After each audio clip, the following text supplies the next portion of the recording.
Hey everyone, what's going on?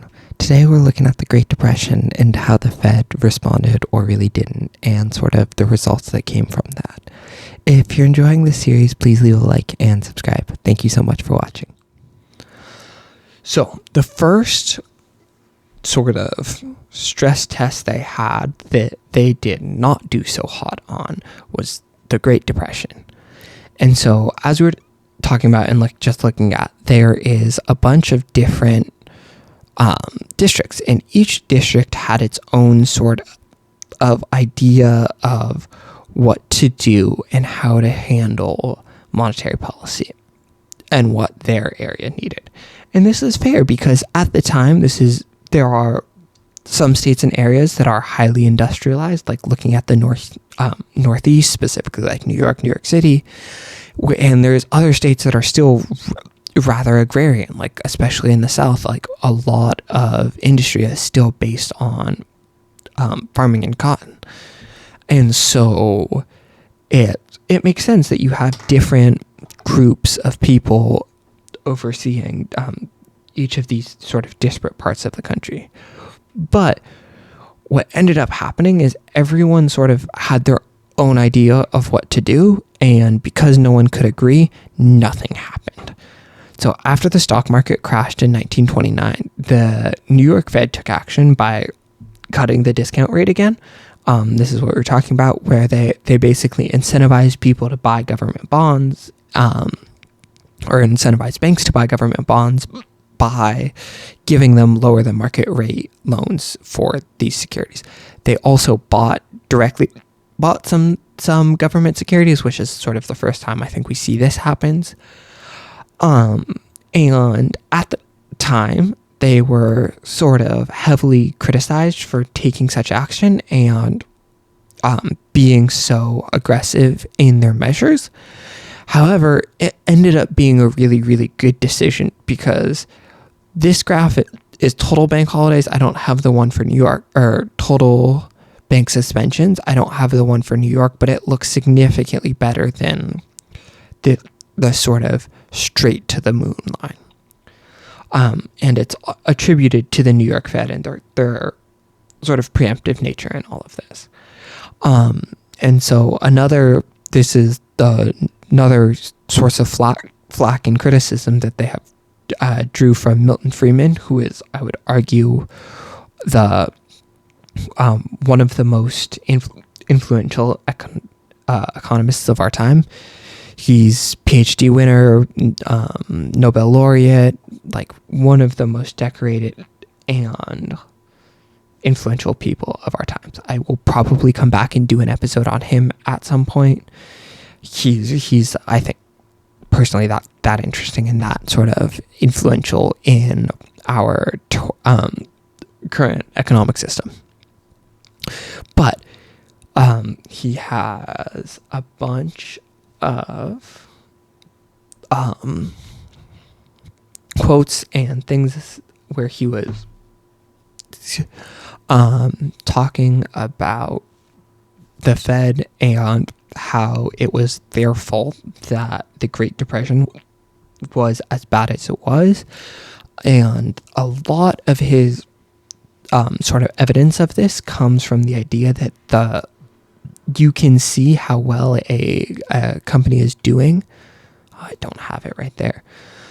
I think it's in a couple slides, but I have a slide that has the graph of the money supply in the country, and you can see as money supply goes down, the country enters a recession every time. And his argument is the Fed has had the ability to increase the money supply during this period of time, and instead they sort of sat by idly and watched it all happen, and actually that by doing this made the economy and the situation significantly worse. And I thought that the quote that they turned it from a garden variety recession into a major catastrophe is just kind of funny and sort of very pointed and demonstrative of sort of his opinions of how much the Fed sort of shit the bed.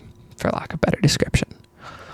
So, after the Great Depression, well, or not really after, but sort of in it, there is reform filed by FDR to sort of give the Fed more power and make sure this doesn't happen again.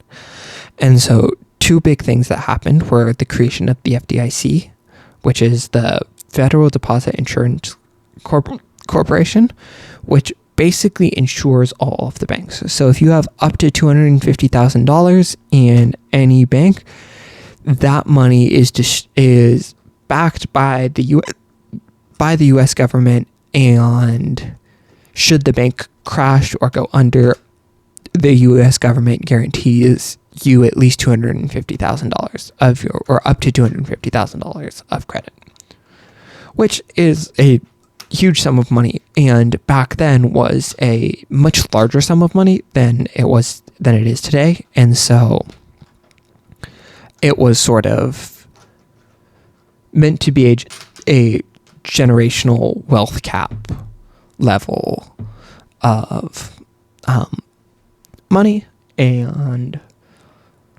that that the amount of money you had over that was only going to be used for luxury, and so it wouldn't have been necessary to insure that. I also don't think it would have been practical, as there was fewer people who had more than $250,000 to leave in a bank. On a similar note, there was a separation of investment banking from commercial banking. So the idea of, and we kind of see this now, you have like Fidelity and Bank of America are two separate companies. You can't have investment products and banking products in the same app. So before this period of time, you could, use your savings account to invest in stocks on the stock market. And you would have to do this through a clearinghouse, and there was a bunch of fees and other things and commissions you would have to pay. But all in all, it was a tedious process that the government decided that they were going to separate and create two distinct classes so that they could give some more specific rules to both about how much money banks had to be holding on to from the commercial side as well as from the investment side. The Banking Act also gives the Fed governors a lot more power. So the governors are a group of 6 people who are elected by the president and approved by Congress to oversee sort of all of the actions of the bank. And before were sort of silent partners sitting at the top, now have moved into much more of a position of authority and are sort of the leaders directing the leaders directing the charge, and the regional banks are now much more followers, or sort of the ones executing the rules and decisions made by the federal government. Obviously, the regional banks still have some influence and some sway in the decisions that are made, but it's a little bit less. And so, for example, the major committee that decides interest rates is made up of the New York Fed, the 7 governors, and a rotating 4 of the other 11 regional directors. And they serve for a year and then rotate, which I also thought was a kind of unique, interesting system. And so the last thing that the Banking Act did was it literally moved the Federal Reserve out of the Treasury. Before this, the Treasury had held this position of effectively chair of the governor of the Federal Reserve. But the Banking Act removed both the treasurer himself from that position of leader of the governors, as well as physically moved the Federal Reserve out to its own separate building. And so this was supposed to further the idea of separation between the Fed and the U.S. government, which was post-World War II sort of important, because the idea was they wanted to be very distinct that monetary policy was dictated from the Fed, who was an independent U.S. organization, whereas dealing with something like the U.S. debt or U.S.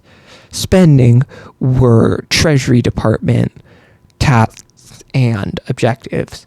And by giving the Fed its independence, you can instill more faith for the system that